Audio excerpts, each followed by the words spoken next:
Alien Earth episode 3 continues to up the ante from episode 1 and 2. This show is unbelievably engaging. The way they handled the intro was so cool. Instead of doing a traditional show intro and then a recap, they kind of blended it together. Whereas the letters Alien Earth are appearing on screen, we're getting a recap of the previous episode. It was a really creative way to work in an intro, a recap, and keep that same horror ambiance, that tense ambiance from the previous two episodes. It picks up right where episode 2 left off, with Wendy chasing after her brother, trying to save him from the xenomorph. And that is going to be my biggest complaint from the episode, is early on, this xenomorph does not want to kill Hermit, Wendy's brother.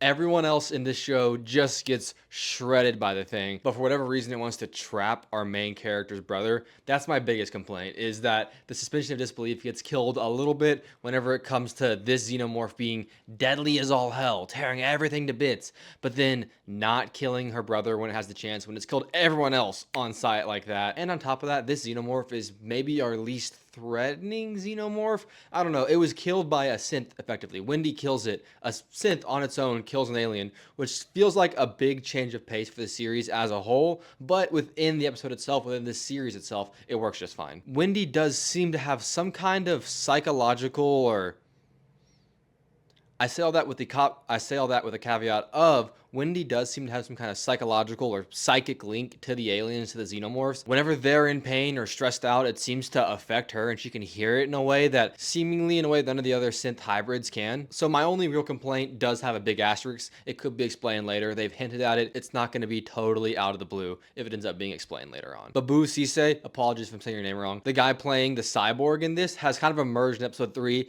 as our real villain for the series, or as much as any one person can be a villain, because so many different entities are evil or morally gray or dubious that they're all kind of villains, but he's clearly our antagonist here. He's going to be the one driving some stuff forward. He's going to be our central villain. I didn't pick up on this in the last episode, but I love the detail that all of the hybrids are named after Peter Pan characters, the Lost Boys, because they never really can grow up. They'll always have their kid minds in these hybrid bodies because they were switched over as children. And it's revealed later on too that that's part of why Boy Genius picked kids for this experiment. He could have found adults. They hinted at in the first 2 episodes they could only do this transfer from human to synth with children because their minds have more neuroplasticity. But it's kind of revealed that they could maybe do it with adults, but this guy, Boy Genius, wants other kids around him. He wants to be surrounded by kids who are smarter than him. Smee and Slightly do the best job of seeming childlike in these adult bodies. The actors are doing a great job. Adarsh Gorav and Jonathan Ajay,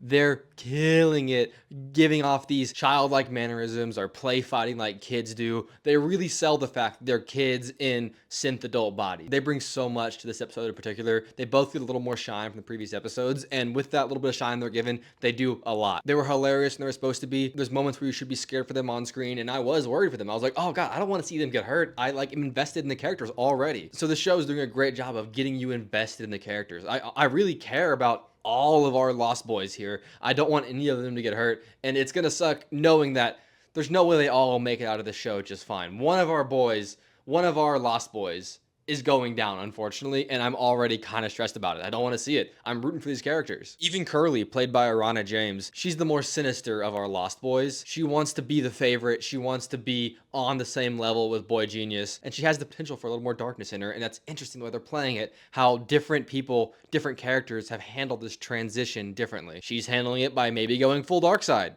I think she's going to be one of our main villains by the end of the series. Right now it's the cyborg, but by the end of the series, I think she very well could be one of our main villains, maybe going into season 2. And god, I hope there's a season 2. This is some of the best alien filmmaking that I can remember. It's so engaging and gripping, and it expands on the lore in interesting ways, and the technology was so cool. The way they balance the old 70s analog retro futuristic tech was so cool. There's a scene where the cyborg has a memory uplink thing happening, and the tactile feel to that did so much for immersing you in the show, in this world, and believing that this whole world does run on this weird futuristic analog tech. It all looks so dystopian but interesting. And Timothy Olyphant playing Kirsch, our only actual synth amongst this Lost Boys group, the one who's kind of leading things, taking charge. It's one of his best performances. He does such an interesting job of being the father figure insert for these Lost Boys, for these characters, and he does seem to somewhat care about them as much as a synth can, while at the same time being this surface level, at least, emotionless synth robot who's just here to follow orders and get things done. Everyone had a chance to shine in this episode,